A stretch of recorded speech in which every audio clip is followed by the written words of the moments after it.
Time for GarageBand Weekly here on Studio Live. Today on this week's show, we'll be looking at iMovie.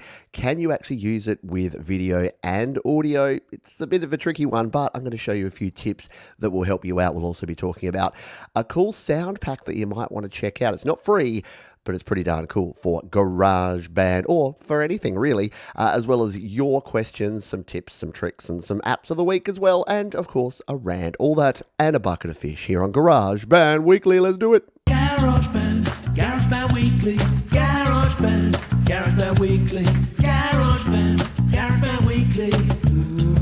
Whoa, indeed. Need an answer to your Don't you love it when your conflict gets resolved in GarageBand? Just making sure that everything's working here and that we're all hunky-dory. Had a few technical issues, so I'm going to give you a warning, a pre-warning here, that if anything goes astray, I'll be going to my reserve camera. So camera 2, are you here? Are you ready to jump in if we have a problem? Why, yes, I am, Pete. I'm right over here. Oh, it didn't work. Hang on, let's try that again. Why, yes, I am, Pete. I'm right over here. You don't usually get to see this angle, but yeah, we've got a separate reserve camera. Those that are on my Patreon streams will know that one well because I've been testing it out over there. But hello, welcome to the show.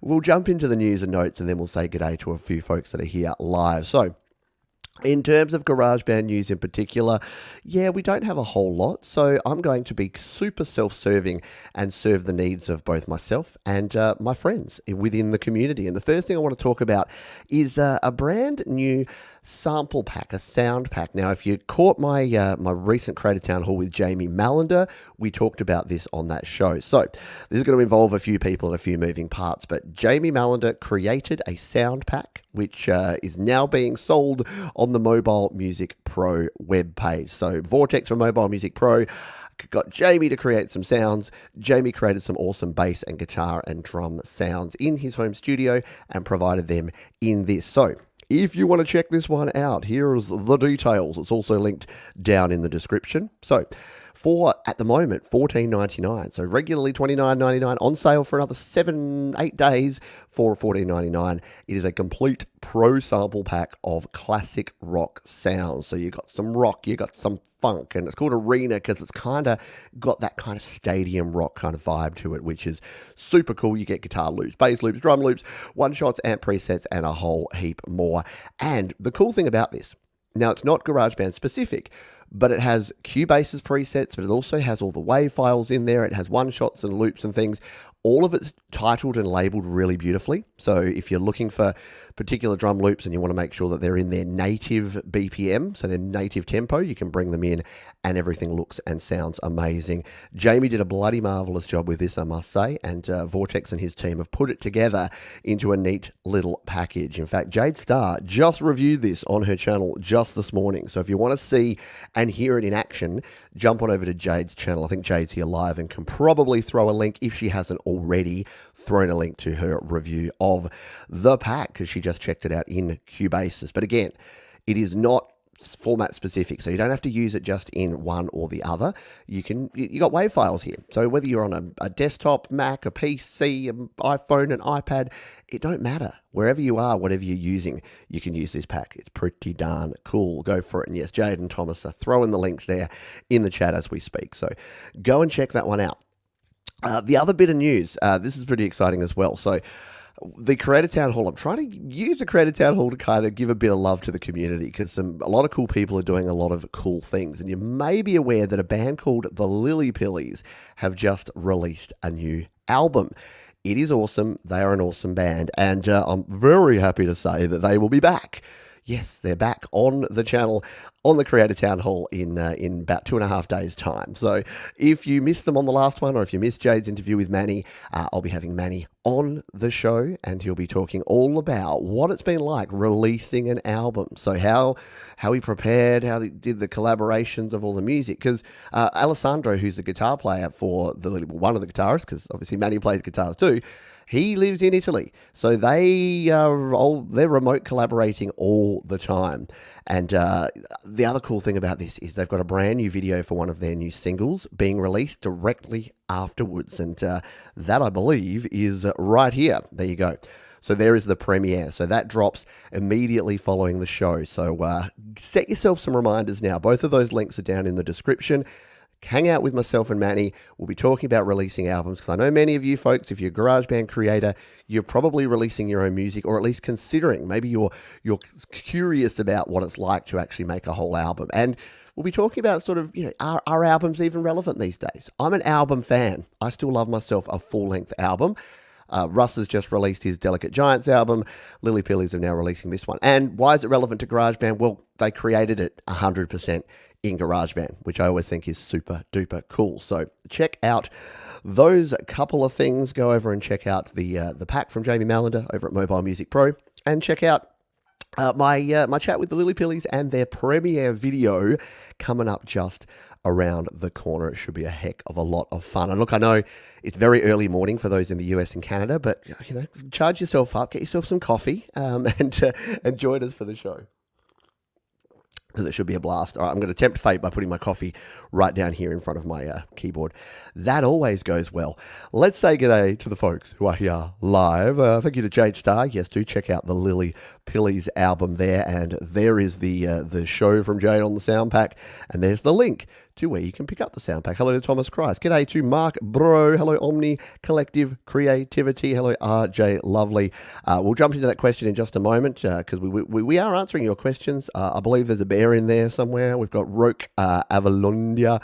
Yes, Tremor Bear. Hello to anyone else who I have missed. I apologize if I have.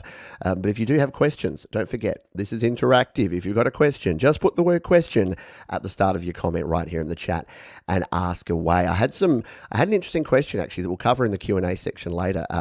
This is pretty cool.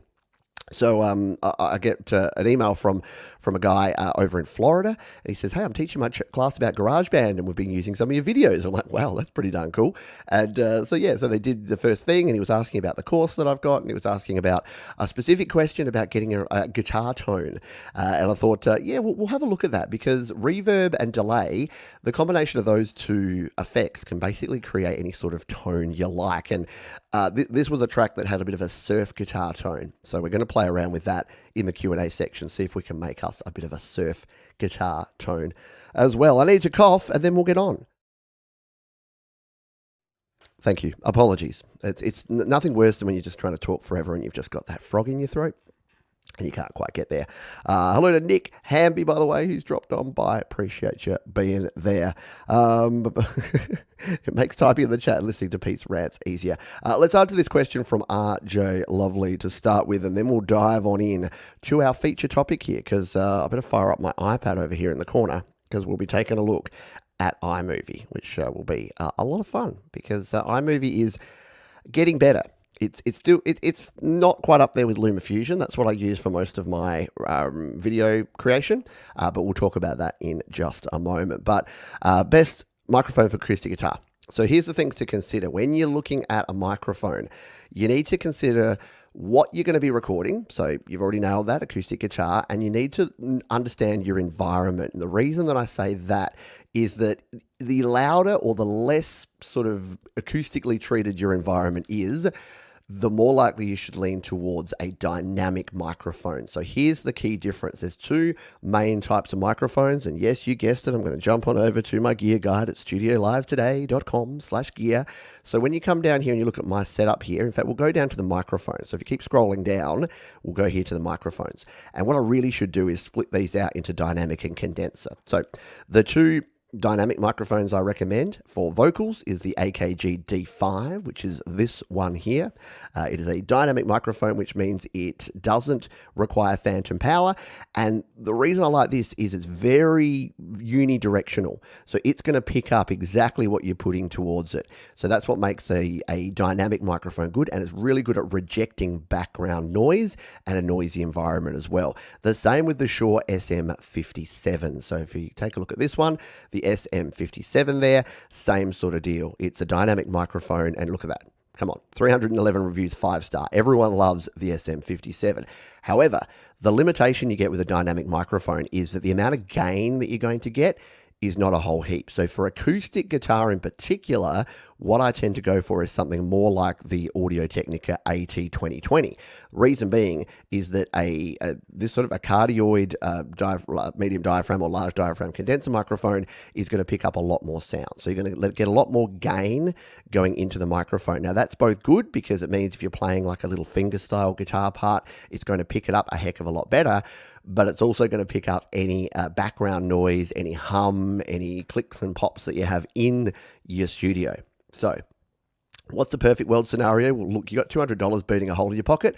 I would get an Audio-Technica AT2020, a Shure SM5758 or AKG D5, and you're done. That way, if you're playing like loud chords on guitar and you want that rejection, the D5 or the SM57 is great. If you're recording in quite intricate fingerstyle parts, an AT2020 is going to do the job. If I could only have one, I would get the AT2020 because you're going to struggle. Like I would rather just deal with a little bit of additional background noise and actually pick up the nice full sound of the instrument rather than be having to crank your gain up all the time just so that you can get enough gain going into your microphone. So hopefully that helps you out. And thanks for your question. Appreciate it. G'day to Patrick Chandler, who's dropped on by as well.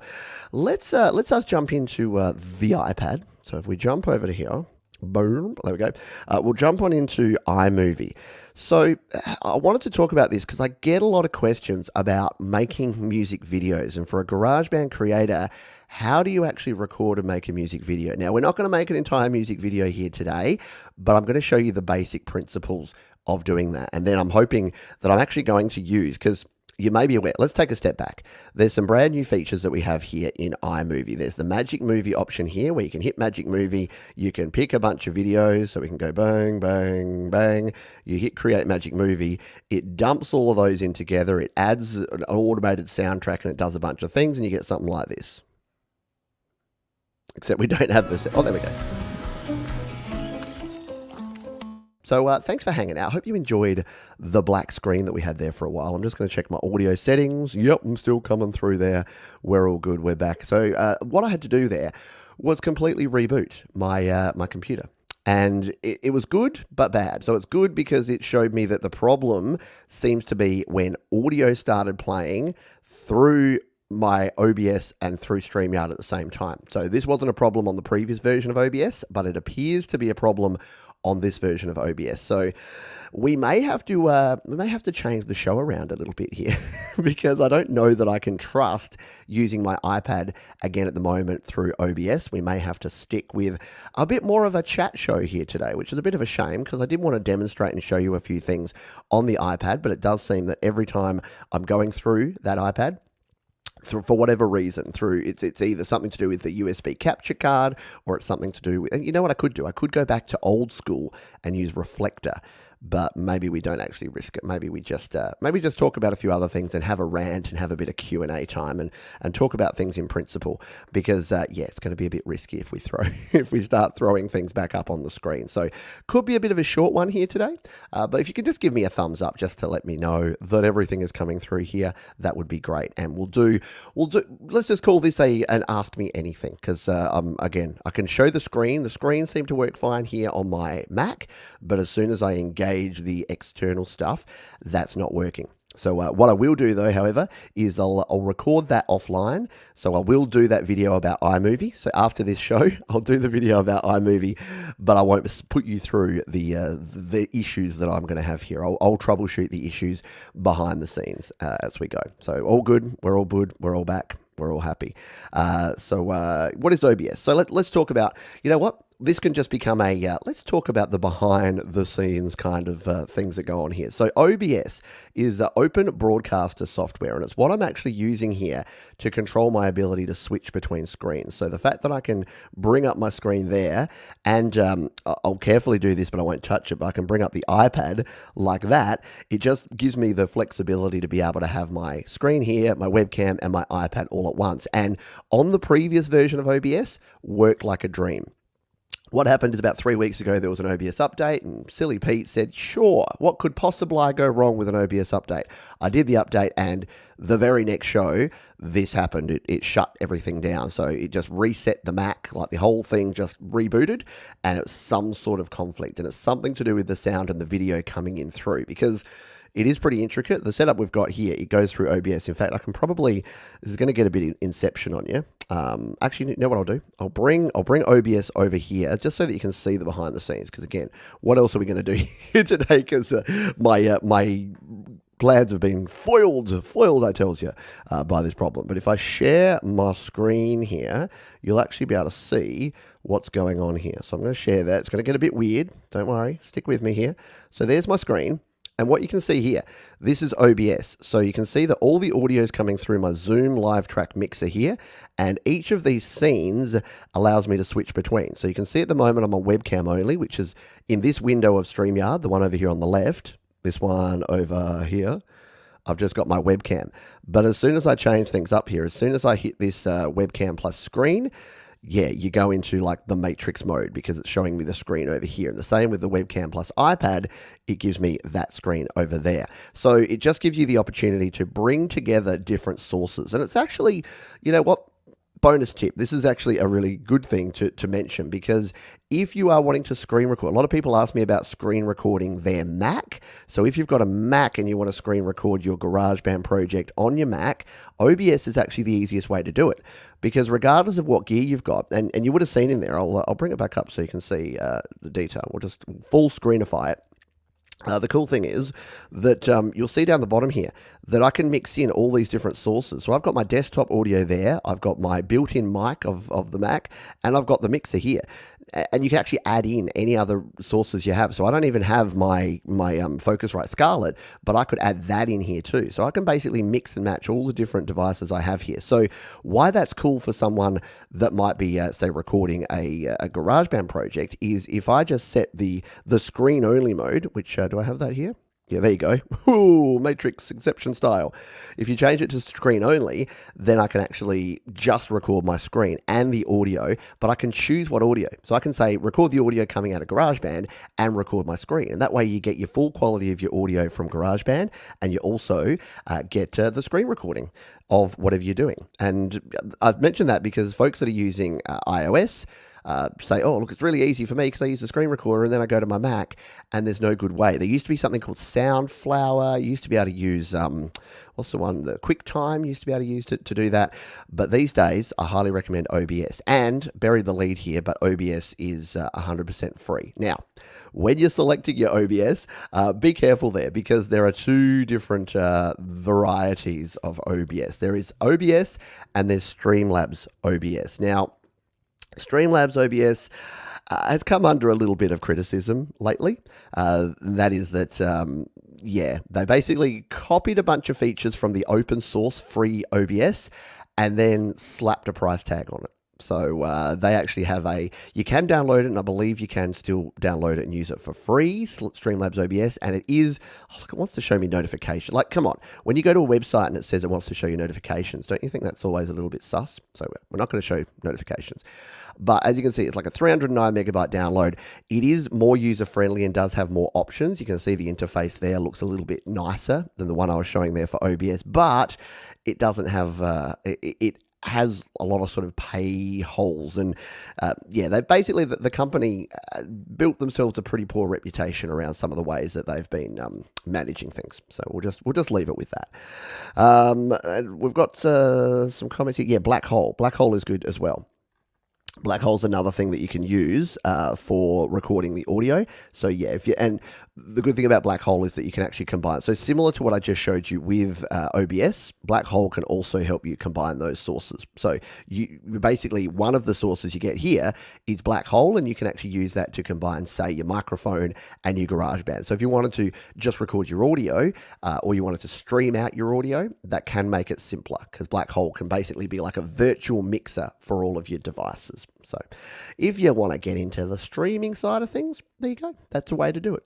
But yeah, OBS, and by the way, it took me a long time to get into OBS, and it took Jade Star having to convince me for quite a long time to actually start using OBS. Oh, there you go. There's a new one similar to OBS and free, and it's called Polypop. There you go. I like it. Polypop. Yeah. Hello to Russ8889. Hello to Lou Reality, who is a patron of mine now. Thank you very much, Leela, for becoming a patron. Appreciate you. We've got Brad Example. Did folks here look again? This is just gonna we're gonna make lemons out of this lemonade. No, wait, other way around. We're gonna make lemonade out of the lemons, which is that I can't display my iPad. Maybe I'll display my iPad right at the end, and then if it crashes, that's just the end of the show. But did you check out Brad's new tune? It is amazing, and it is getting a whole bunch of plays. If we jump over to Mr. Brad Example and check out the videos here. Oh, you got a new video, Brad. My goodness, is there something brand new from Brad? Look at this. You get all sorts of things going on here. So it looks like Brad does have a new video. This is the one that we played, Little Bird, and I won't play the audio here because Brad's pretty cool. It's probably not going to give me a content strike. But if you missed the show, yeah, check out Brad's video. Let's just risk it. Let's just throw the audio up here.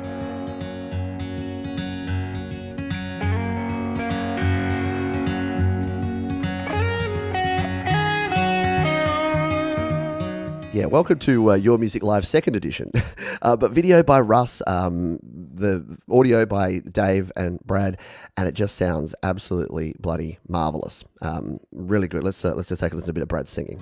He's getting old and lives alone in a brick house. Down the road from me and never goes out. Waiting by a phone that never rings. Right? Super cool. So go and check out Brad Example. Let's throw that here in the chat here. But yeah, this has had 2,800 views since the 18th of April. So in like a week and a bit, which is like ridiculous. It's amazing. So obviously people are listening to it. They're going, hey, this is cool. They're sharing it. They're showing it to other people who are saying, hey, this is cool. And look, I got some work to do because we got another track here, The Nightmare's Real. From Brad Example. So I'll pre-like that because I know I'm going to like it anyway. But yeah, go over there and subscribe to Brad Example because why not? And if you don't know about Brad, I've known Brad for a while now, and very early on, look, Brad won't mind me saying this, but he was struggling a bit with GarageBand. He was struggling to get things working. He was struggling to get the gear and the software side of things. And I'd like to say that it's a testament to this community, to Jade and to Thomas and to all the folks that band around people and help them get up to speed and help them create in GarageBand. Because even though it does have a lower barrier to entry than like Pro Tools or something like that, it still can be tough. And in fact, I was on a different like home audio discussion Facebook group this morning, and the admin came out on that group and said, I've had to delete some comments from people when someone asks a simple question. If you think it's a stupid question or you don't want to answer it, just scroll past. Like, you don't have to put in a snarky answer, because just one or two of those snarky sort of looking down your nose at people answers, if you're starting out, can be enough to make you go, you know what, screw this. I don't need this. I don't need these people and their negativity. And it can make you feel really dumb when you're starting out. But let's be honest, how much knowledge do all of us have when we start recording? Big fat goose egg. All of us have zero knowledge when we start out. So I say all that to say it is great to be around these communities where folks are just kind to each other and they help each other out and they help each other create your best music. So good stuff there. Yep, there you go. Brad's a decent guy. He loves his dogs and the gifts they leave him. Your dog's leaving you gifts. It's funny. I was chatting to Brad on the Clubhouse the other day, and he's just like, "Do you want to go in or out?" He's like, "These dogs," and he's like, "Oh, I know what it's like when your dog's just like, oh, I'm going out now." And you open the door and they're out, and then they're just there at the window going, "Let me in." It's like, you just went out. What the heck, man? Oh, there you go. Russ Snarky. That's why Russ is not on. That's why Russ isn't on Facebook, because he would get banned in about 14 seconds. No, not true. Weird thing is, Russ is like. Sorry, I know we're getting way off track here, but Russ is like that. the guy with the cranky exterior who's actually got the card of gold, like the traditional like movie character where he's like, "Hey, you kids, get off my lawn," and really he goes and reads to the kids at the children's hospital that night, but doesn't let anyone know that part. That's the way I look at it anyway. Thank you, Brad. Brad says it's a huge testament to you and Jade. I struggle still, but it's because of you, Pete, that I'm even doing this long. I send everyone I know to you and to Jade. The best teachers ever, honestly. Well, thank you, mate. I appreciate you. Appreciate you tenfold. Let's, I think I also did see a question. So, yeah, throw your questions, folks, because, again, it's going to be, look, I got my coffee. I'm here at the desk. It's going to be a bit of a chat show here today. Hello, Vidal and the Shadowy Figures, by the way. Didn't see you there. Didn't say good day to you. Question, what's the best way to capture the audio of a playlist while live streaming? Planning to turn off What Do You Dream into an album video? Okay, to capture the audio of a playlist while live streaming.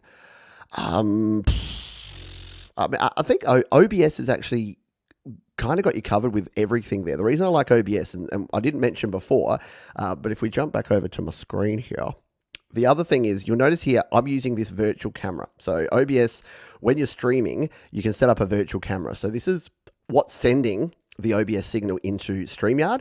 So what I basically do is I go into my StreamYard settings and I say, use this virtual camera. And that means that any of the video that you're seeing here, and when I change between these, when I go over to my iPad, which is now off, which I should probably leave it off so it doesn't break the stream, then that can all change there. But you can also record at the same time. You can also stream directly from OBS. So if you don't want to go through StreamYard or Restream, you can hit that start streaming button. Well, firstly, you set up all of your settings. You go into your YouTube backend, you set up all your settings, and then you go ahead and you do that. So yeah, you can stream from OBS, you can record from OBS, and you can record while streaming. In fact, you could probably record, stream, and use virtual camera at the same time. I mean, my Mac would crash if I did, because it seems to like crashing when I do things like that. But yeah, you do have those options to do that. If you're talking iOS, the screen recorder is actually amazing on iOS now. And again, I can't show it because everything is everywhere, but the screen recorder on iOS now records the full resolution of whatever you're using, which is kind of a hassle. So the reason I say that's a hassle is that recording the full resolution of your screen means that it records in the weirdness. So your iPhones are always too wide and your iPads are always too fat. Nothing is 16:9 anymore. So even if you're playing back a video in 16:9, like normal YouTube, it'll give you bars on the side, or if you're using an iPad, it'll give you bars on the top. So it'll always record the full resolution of the screen.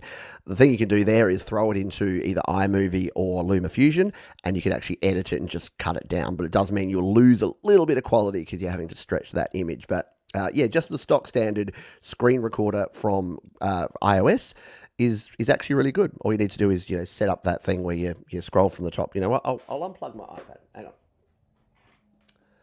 We're gonna go old school. Look, we're gonna display it up here. So if you've never screen recorded, I'll just look at my phone, my iPad, so it recognizes me. So this is called going a little bit old school and very basic here. So if I was, say, playing this song in GarageBand and I wanted to capture the video of this song playing, what I can do is swipe down from the top right. If I tap and hold, now make sure you tap and hold on that button there. Now, you usually want the microphone off. If you have the microphone on, you can do like commentary over the top or whatever, but I turn the microphone off there and then just hit start. Make sure it says photos there and hit start recording. It'll give you a 3, 2, 1 countdown, and then it's recording. And this is recording the screen and the audio at full quality. So if I now hit play on this one, no idea what I was creating here. Can't remember. I think this was last week, wasn't it? When I was creating some weird thing in GarageBand. Oh, yeah. Then we hit stop on that one. Then if you scroll right from the top right, you can just hit the stop button there. And that records that and sticks it into your Photos app. So that's a pretty cool thing to do. And then if we go over here to the photos. Now, what you used to have to do, so there it is. What you used to have to then do is export that GarageBand project. See, this is it playing. So this is playing back everything, including that screen recording bit that we did there. If we turn the volume up. But the good news is now, where's the pause button? Up the top there. The good thing now is that actually records it at full stereo quality audio. So the exact audio that's playing back there, your 44.1 kilohertz 24-bit audio, is being recorded in. Now, if you're finding that there's any glitching or popping or clicking there, what you then can do is come back to your GarageBand. I think this is just called Song 2. But yeah, you can export that, so we can share that one, share it as a song and as a uncompressed, and do this. Look, we're going to do the whole topic anyway now, just using this. We're going off on weird tangents here. We're going to hit save to files. It's hard to do this backwards. Open in. It's going to export that project. We will show that. I'll show that in a minute. We'll do a little bit of a demo, a little bit of an old school like lo-fi demo where I hold it up here and point at it for the whole show. That's not going to be annoying at all. You do what you can, right? You just do what you can. If the technology doesn't allow you to, you find a workaround. Isn't that what GarageBand is all about? So that is done. We're just going to save that to my files. I'm going to chuck it in my downloads because that's just the place I remember everything. And yeah, I'll check the chat. We'll see if we've got any other questions. And then we'll come back and I'll show you how we throw that over into iMovie, because that's basically what we were going to show anyway. And it might be relevant to what we're doing here. Alrighty, let's scroll on down. Thank you, Leela. Appreciate the kind words as well.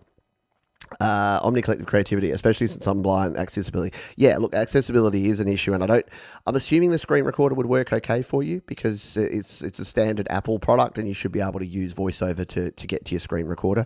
I would hope, anyway. Let me know if that is or is not the case. Scrolling down. Yeah, exactly. Don't believe Russ. He's a big old softy. Coming over here. You're right, Thomas. It's easy for long timers to forget that everyone starts at square one. Be kind. Today's newbies are tomorrow's long timers. It's so true, and it's easy to say, but I don't know why. I don't know what happens to folks that they forget it. And when I'm watching some other channels, like as much as I love like the really professional channels that do really good stuff, you know who does it really well still?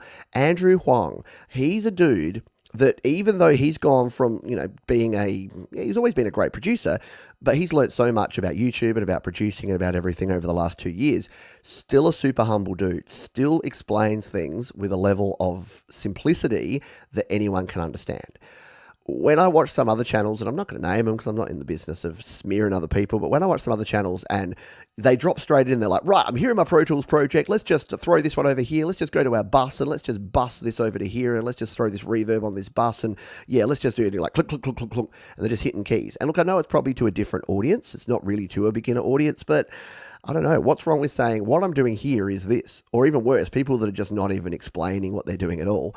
It's like, why am I watching you? It's almost like they don't want to explain because they want to show how cool they are, that they know all the keyboard shortcuts. Instead of saying, hey, I'm using this shortcut and you can too, and actually educating. I don't know. Maybe not. I don't discriminate. I hate everyone, especially. Oh, it's getting personal. Getting personal here. G'day to Frigsy. Yes, I know it's a bit late tonight. I did start the show an hour earlier today, so let me know if that works a little bit better, especially for the folks in the UK and Europe. Hopefully that is good. Yeah, Rick Biato. I wasn't mentioning Rick Biato, but I mean, look, Rick Biato. If you don't know Rick Biato, he's a because again, I say all that and then I'm assuming that you know who these people are, but you may know Rick Biato. He is a creator. Look, there it is. It's Rick's birthday bash he streamed before, but he's sort of made he's made his persona grumpy old man yelling at clouds. So that's a little bit different. Like people go to his channel, a bit like Glenn Fricker. People go to their channels because they know that they're going to be that persona, that personality. And maybe they are in real life, maybe they're not. Look, everyone on YouTube, I was talking to my wife about this, we're all a accentuated version of our true selves. Like no one is ever exactly the same on YouTube as they are in real life. And those that are probably a bit boring because let's be honest, most of us are a little bit dull. Most of you would not want to listen to me ranting for an hour if I didn't have my slight YouTube persona on there. But yeah, look, you can't dispute or argue with the fact that Rick and Glenn and these folks have built up a really good community. And I think that they're secretly really nice dudes as well. I think they just get a little frustrated with... and look, it's frustrating because you can say, oh, you've got to be nice to people. But when you're spending a lot of your days looking at people either not being nice to you or not being nice to each other, it does make it hard. It makes it a little bit of a grind at times. Is OBS for Battlefield PC? Sure is. So OBS is cross platform. So OBS is on Linux, it's on PC, it's on Mac, it's available for everything. And I actually started using OBS on PC, and I think, correct me if I'm wrong, Jade, but I think Jade uses OBS on her PC. So there you go. There you go. Yes, exactly. Yep. Jade says I use PC for my show, which is cool. It is indeed cross-platform. Works better on PC. I mean, judging by my luck the last 3 weeks, Tom, yeah, I think it probably does. Hello, Armored Anvil. I hope you are doing well. Is Reflector acting up on Pete's Mac? So I actually didn't abandon, but I stopped using Reflector because I wanted to start using a direct connection, and it's been working perfectly, except the combination of me in OBS streaming from my webcam and my iPad, as soon as I start playing audio, not every time, because why would a problem happen all the time? It'll just cut out and it will reboot. So unfortunately, the folks here looked at a blank screen for about 3 minutes while I had to reboot before. So we'll go there. Right. Can I talk about mic compression? I hate my voice, but I think most of my misgivings are due to unevenness and a bookie. Any helpful information would be appreciated. Yeah. Compression, and look, feel free to chime in the chat here too for those that have used compression. So, what is compression? Compression is a volume dial. Like, compression is part of your volume, as is automation, as is EQ. EQ is a volume. So let's break it all back down here.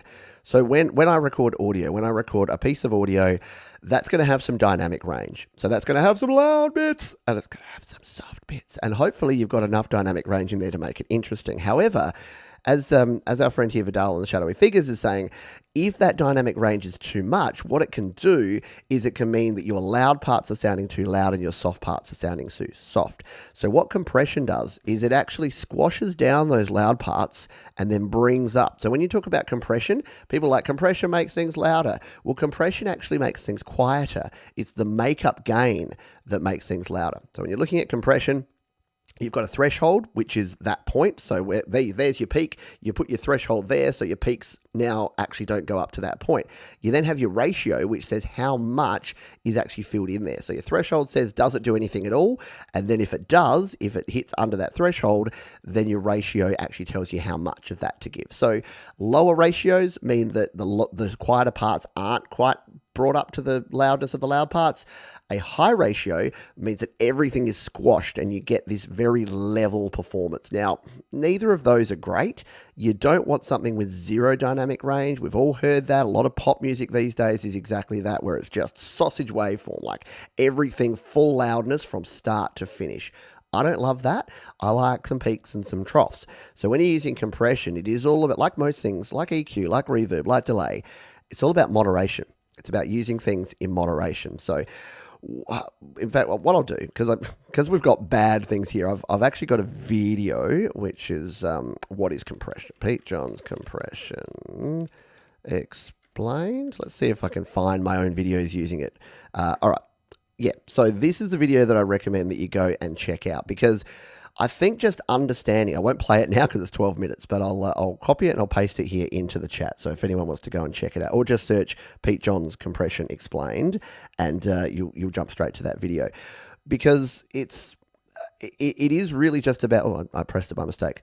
I'm wearing my hockey jersey. It is really just about understanding the simple stuff like a chart like this. So a chart like this actually shows you how this works. So there's your input level, your output level, and that's the threshold, and that's your ratio. So you can see there that as soon as your ratio is infinite, it is flat like that. 1-to-1 ratio means nothing is happening with your threshold. So it basically, as you reduce it down, it's going to flatten out whatever you're playing back. So let's just go back to the question and make sure I'm actually answering it. Can you talk about mic compression? Yeah. So most of it is to do with, and here's the thing, what a lot of folks do is when they're starting out or when they're singing, or if you're lacking confidence in your voice, I say it's singing within yourself. So I think a lot of people sing at 70% or 80%. And I know it's cliche, but if you're singing like nobody's listening, I think you're actually going to do a lot better. And what I say is that don't worry about missing notes. If you're going to miss notes, miss them spectacularly, because we've got a digital platform here. We can redo it and you can try again. But if you are tentative about hitting a note, especially if you're singing like close to the edge of your range, you will almost always miss it. You'll almost always be slightly flat, and you won't push enough air through, so that your notes, instead of being like, yeah, your notes will be like, yeah. And that's where you get those changes in expression that you don't actually want. You want to hit it with intention. You want to overemphasize every syllable. So it's why, you see people on Broadway plays, you see people in live concerts, they are really like belting it out, because they know that it doesn't translate. Unless you're singing like a really quiet, intimate vocal that's deliberately supposed to be that way, then sure, you want to do that. But a lot of it's to do with the delivery of your vocals and also your mic technique. So if you're right up on a microphone, you're going to get the proximity effect, which means your voice is going to get lower. And then you're also going to have problems, because if you're too close, every time you go away from the microphone, it changes the dynamics. So if you are rocking like this, then your compressor's going to have a hard time actually doing that. That's why using, I don't have one here, but using a pop filter is actually really good, because you can position the pop filter about 30 centimeters from your mic, which is about the distance you should be. And then as you're singing, every time your face hits that bit of stocking, then you know that's the spot you need to be at. And sure, you might need to back away for some loud notes, which is good mic technique to use, but you're not going to move your head around too much, because as soon as you start moving your head around, and to be honest, it's why I've started using handheld mics a lot more. So these days, if I'm recording a vocal, I'll use a handheld mic and kind of just put it in one position and just sing like that, and almost as if it's attached to my face. So I'm not singing directly into it like that, but I'm sort of singing across it. And that way, if I want to rock out and get into the song, I know that the microphone is sitting in the exact same position, kind of stapled to my face. So that can work well too if you've got a handheld mic. A lot of people like set up in the studio and they're like, oh, I've got the perfect setup here.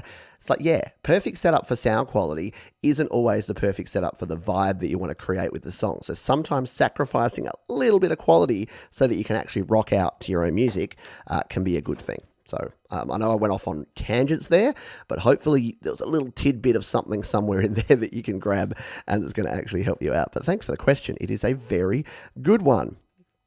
Look at that. Yeah, we call him Drive-By Hubs. Hello, Gary Hubs. Russ says, I use Bruce Free to extract the audio from the video. That is a great idea. I've never thought of using Bruce Free. So if you don't know about Bruce Free. Could you say that again? I couldn't hear what you said. I said, oh God, we can get into a loop here. Bruce Free is a noise reduction plugin.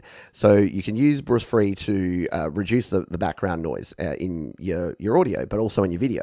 But Bruce Free also has the ability to grab a video, extract the audio, do the noise removal, or you could just do no noise removal and then send it straight back out again. So that's a great tip from Russ, because I use LumaFusion for that. But if you don't have LumaFusion, because LumaFusion is like a $30 app, I think Bruce Free is only, how much is Bruce Free? Like $8, I reckon. Let's have a look. App Store, Bruce Free. And you know how I was talking about microphones earlier in the show? Yeah. Why does Bruce Free have a 2.3 rating? That's ridiculous. I don't get it. Probably because people think it's going to perform magic, which it does. It's pretty good. So here's what it is. You floor the noise. So you find the noise floor, you plug it in, and then you listen, and then you wipe the noise. So what it does is a plug in there. You're like, why all the 1-star ratings? I bought this for 5 minutes and deleted because the stupid filter won't turn on. I'll see. No, it's not. Anyway, I'm going to get angry about that later. All right, so it's $23 Australian. So it's a bit more. I think it's $15 US, but it's a great noise reduction plugin. And it also, has the option to pull in a video, extract the audio, and then just send the audio back out. So good tip there from Russ. See, this is why the community is, booming. Booming, not bookie. Yeah, so the booming might be that you are too close up on the mic, because a lot of us, you might have watched a lot of artists in the past, because they're using dynamic microphones. So they're using a dynamic mic, and they're usually in a live environment. So they're having to do it slightly differently, and they're like really, eating the microphone, we call it. But when you're in the studio, you don't need to eat the mic. And if you do, again, I'll do it again. So you get this proximity effect, which is great if you want to Hey, welcome to Beat FM. I'm your drive time variety hour where we play non-stop blocks of hard rock. If you want that kind of sound, yeah, get up on your microphone. But if you just want a nice balanced level vocal, you want about 30 centimeters, about 10 inches, 30 centimeters from your microphone. Because if you're right up on it, it's not going to sound good. And again, you're going to get that variation of the audio sound and level, which is not going to work for you. So there you go. It is Drive-By Hubs. Thank you. See, it's an all rant show. There you go. Technology meant that I had to just rant as well. Lou Reality says, my first voice teacher forced me to listen to myself until I didn't hate it anymore. A good thing for the rest of my life. Yeah, that is a good thing. Like, one of the best things for me has been doing this. So I, like everyone, I disliked greatly my voice, and look, I don't love it, but I've made my peace with it. Me and my voice get on okay these days. I've made my peace with it. We're okay, because what I've realized is that everyone's voice is unique, and you hear your voice more critically because we are often our own worst critic, whereas other people probably think the same thing about them. And the more people I talk to, the more I realize that it's so. Plus, don't forget, you can change your voice. I know that sounds stupid. Like, don't you just be you. I don't mean change your voice fundamentally. I mean, you can listen to your voice and learn the parts. So my voice, my natural speaking voice is a lot higher and it's a lot more nasal and it's a lot lispier because I get very excited and I just start talking like that. So what I've had to do is learn over the years to speak lower and slower. And you can actually do that and change your speaking voice. And you can do the same with your singing voice. Your singing voice will naturally evolve as you get older, but you can also make adjustments to the things that you do, both around your tone, around your speed, around the pitch of your voice, around the choices of where you decide to breathe. Like, all of these things are learned things. People just go, my voice sounds crap, and naturally it always will sound crap. Not necessarily. And again, the very fact that there are voice teachers, as Leela says, that can teach you about these things, can teach you about pronunciation and how to itonate. What's that word? You know what I'm saying there. Alrighty. Yes, Andrew Huang is a good dude. I want to have a 2-hour album of What Do You Dream without storing the 2-hour video in the camera roll. Yeah, okay. Well, if you've got the videos, using something like iMovie or LumaFusion to bring it all together could work. So maybe when we finally get to do the iMovie thing, we can check that out. Or you could just stream it using direct to StreamYard or using OBS or something like that. It is a tough one. Rick Biato does have a killer channel. He's got some awesome stuff. Yeah. And that's the thing. Rick Biato's got 3 million subscribers. The reason I don't just assume everyone knows who he is, because I don't know who everyone is. Sometimes people say to me, oh, you know blah. And I'm like, no. And they're like, what do you mean you don't know? He's got 2 million subscribers. And I'm like, I don't know everyone. I'm sorry. There's too many people. There's too many people on YouTube that do that. Thomas says, I liked Rick's video about why Gen Z is less interested in music. Think he's kind of right. I'm going to have to catch that one. I haven't actually caught that show, so that video. So I'm going to have to go and catch that one. A bit pissy pants at time, but Rick does know his stuff. Absolutely. He knows his stuff. Frixie says some people are very knowledgeable, but if those people can't impart their knowledge, they'll never make a good teacher. That's spot on. And look, I'll do my actual. Do I do my actual rant, or do we just go completely off script here today? Let's just rant about this. So this is exactly right, and I think sometimes we overestimate how someone who's really good at something should be able to impart their knowledge onto other people. There is a reason that Michael Jordan was never a good basketball coach and Wayne Gretzky was never a good hockey coach. They both tried in various ways to be parts of hockey teams, and Wayne Gretzky had a famously failed attempt to coach, I think, at the Phoenix Coyotes back in the day. The reason is that they are great players who had great coaches, but that doesn't mean that they are going to be great coaches. And the best coaches of all time, look at them. How many of them actually were great players? Virtually none. There's a few exceptions there of folks who are like, decent players or, mid-range players who turned out to be great coaches. But very rarely can you just draw a straight line between best player and best coach. And it's the same with musician. Eddie Vedder is a cool songwriter and a cool vocalist. But if you take vocal lessons from Eddie Vedder, are you going to suddenly be as good as Eddie Vedder? Probably not, because he probably doesn't even know. He's probably never analyzed exactly what he does. He probably just naturally learnt to do it that way. And it's the same with a lot of people. If you are naturally good at things, then you're not necessarily going to be able to let other people not pass it on to other people. Anyway, hello Ashley HM. I hope you are doing well. Lorelity says, I have to say I'm glad I didn't get rid of my PC. The 5% of things it does better is worth. Yeah, I've still got a PC. I think I donated it to my children, so I still have access to a PC when I can actually get there. Even Glenn from Spectre Sounds is in Ontario, was surprised to find. Yeah, I know, right? An angry Canadian. Who knew? Who knew that Canadians could get angry and yelly? I thought they were all just like, yeah, let's go to Tim Hortons for some Timbits. Oh, God, that was like a New Zealand accent there. That was atrocious. I should be banned from YouTube forever for that. Hello, Fat Panda Cat. 1979, great year. Voice hating is normal. Lennon hated his voice. Dylan hates his voice. Jagger didn't know think he was good enough. Even Josh Home never thought he'd be a singer. I think it's part of a healthy self-doubt. Yeah. It is. You know what? The flip side of that, just because we're ranting on this because of technology today, the flip side of that is that folks who think that their voice is amazing are the ones that Simon Cowell's ripping apart on American Idol because no one's ever told them, and they don't have the self-realization and the self-criticism. Look, there's nothing worse than being your own worst enemy and being super self-critical of yourself. But the flip side is super dangerous as well. We've talked about it before. I've chatted with Jade about it in our rants that the American Idol syndrome is real. A lot of people are terrible singers and no one's told them that. And I say that with love because if you're a terrible singer, guess what? Work on your singing. Work on pitching better. Work on your technique. Work on a lot of things. But don't just go, look, I'm a great singer, and then everyone just pats you on the back. It's why we have so many people that are so bad in the world today, because they were surrounded by yes people who just told them that they were great and didn't have the guts to actually have the kind conversation to tell them that they had some development. And it's why when I do Your Music Live, like I won't ever throw someone under the bus. But if I hear someone singing, I'm like, yeah, you probably need to work on pitching those notes a bit better. Try again. Or if the mixing is just really bad, I'll say those drums are way overpowering. You need to work out a way to get those drums to sit better in the mix. Again, that's the kind of thing to do, than to say, great, well done, good show, keep doing exactly what you're doing, because guess what? They will. And that's not a good thing for people as well. So yeah, you're right. I say all that to say some of the best people are also the humblest people. Having that natural self-doubt is actually super important, because if you have no self-doubt, you're a sociopath, and that's not good either. So somewhere in between. Hungry for the sausage waveform, right? Yeah, exactly. It is breakfast time over here, and dinner time for many folks, I'm sure. Hello to Dixter. Hello, Mr. Pete Johns. Hello to you. Hope you are doing well. Sometimes I need painter's tape on the cable so my arm doesn't create noise. Yeah, look, holding it. That's why I say a decent quality microphone is a good idea too, because the handling noise you get on some of your microphones, like the cheaper microphones, you just...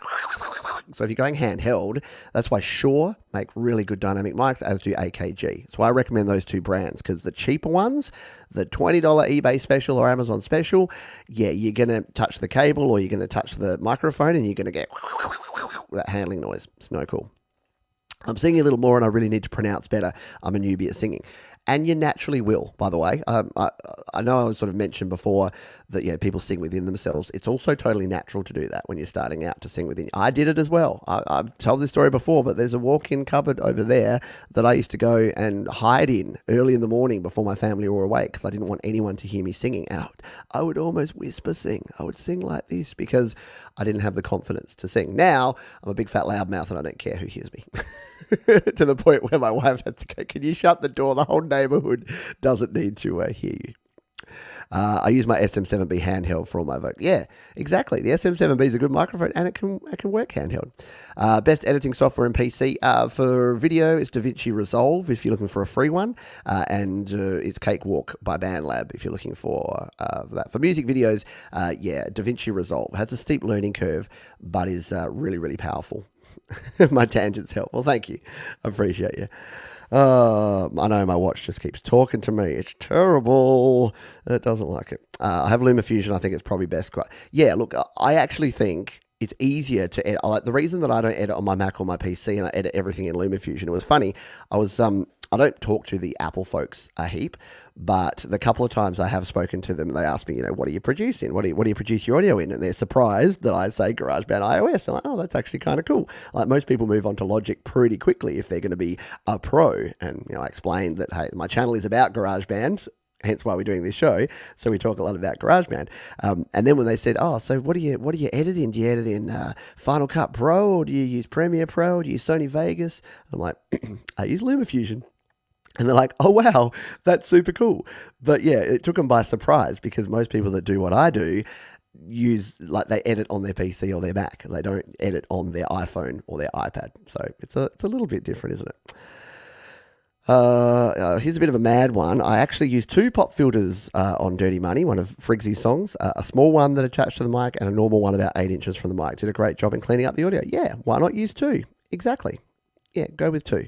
I have the same mic that Pete's currently using. As in this one, this is the Audio Technica AE3300, or you mean the AKG D5? Because, either are a good choice. This one's just a bit more expensive. And it's really hard to find actually these days, the AE3300, but it's good. This is a handheld condenser mic, actually. It's a bit weird. It's a bit different.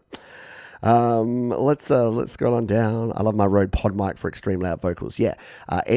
Any of those broadcast style microphones, the dynamic ones, do really well because they're not too sensitive so that you won't get clipping and sort of like cutting out at the top end, and they're good at rejecting noise. So if you're into your metal, then that's the sort of thing you go for. The other mic, the Rode NT, NT1, NT1A, standard NT, they're all good. They're all good. Anything made by Rode or Shure or AKG or Audio Technica, you really can't go wrong. Let's see. I'll just see if we've got any other questions. An MXL 990 and a Sennheiser E835. Yeah, exactly. You don't need new stuff, do you? You really don't need new stuff. In fact, a lot of people are looking for vintage stuff these days as opposed to new stuff. Tremor Bear says, my studio is a small storage room in the carport. I move in October and I'm moving out pretty quickly because of the heat. Yeah, right. Okay. Yeah, it's going to start getting hot in... Now, you're not in Texas. I always forget Arizona, Bear. Is that right? I hope so. I use a gate on my Vox to eliminate the hub. Yeah, exactly. The hum, sorry. Yeah, noise gate can be handy to get that hum out of there. All right. I think I've caught up on all the comments that we've had here. Why don't we finish off by actually trying to do something with iMovie? And I'll show you this really quick. I am then going to jump off and record this video and release it tomorrow. So because you won't actually see the proper version here, but we'll do a sort of quick run through here on iMovie. So what we did before is we've got, let's go back out there. We'll go done. Let's create a new movie, start a new project. We'll do a new regular movie here. Bump. I know this is going to be a bit clunky to see, but it'll give you the idea. So we'll hit the create movie button. So we're here in our regular movie. Now we need to add in the video that we recorded before. So we'll go video, recently added, and we'll drag this sucker. Actually, do you drag in? No, you tap it and you hit plus. You don't drag here in iMovie. You hit the plus. So there you go. We've got this 29.5 second clip there, and you can see there that we've got the video there and the audio straight underneath it. You can't really see much there at all. So if we're going to add so this is what I was saying before. Right now, if we just play this back, turn up the volume, it's going to have the audio included in there. Now we can actually change this volume. We can turn the volume down, and it's actually pretty cool. You can see the waveform there. You can't really, but it goes up and down as you slide that down. And if you go high, it gives you little red clipping points at the top. And as you come down, it goes down. We're going to leave the volume up for now. But here's the thing. When you're combining video with audio here in iMovie, what you want to do is leave that waveform there because we want to match this waveform up with the audio that we're importing. So this can work if you're singing along to your own song as well, or whatever you're doing, whatever project you're doing in iMovie. So what we're going to do is go back to our media. This time we're going to go to audio. Media, out of there. We're going to go add, and we're going to go to our files, and we're going to find that audio that we just put into our downloads. Whoop, try it again. Files, browse, downloads, bump. And there it is, my song too. So we're going to tap on that one. That's going to throw that in here. So here's the key thing. We can now line this up by just grabbing it and sliding it carefully to the side and line it up there. And the cool thing is you can zoom right in here. So you can use 2 fingers and you can zoom pretty far in here in iMovie so that you can actually line this up. But it takes a little bit of trial and error, and it's easier to do in LumaFusion. But now if we play this back, it's almost perfectly in time. So if this was, say, you singing along to your song with like dodgy background noise, what you can do is then get the performance of you singing along or lip reading to your song or whatever it is, lip syncing, and then add in the actual audio underneath. And then all you need to do is go to the volume of this one and drag it to 0. And now you've got the original video here, but you've got the full quality audio. And this is what I had to do for years. Before the screen recorder had good quality audio, I would have to do exactly this with all of my video demonstrations, is record the screen, record separate stereo audio, and then bring the audio back in and line it up here. And in iMovie, it's actually not that hard to do, as you can see there. It's just, you just line up those waveforms, and then you get it happening there.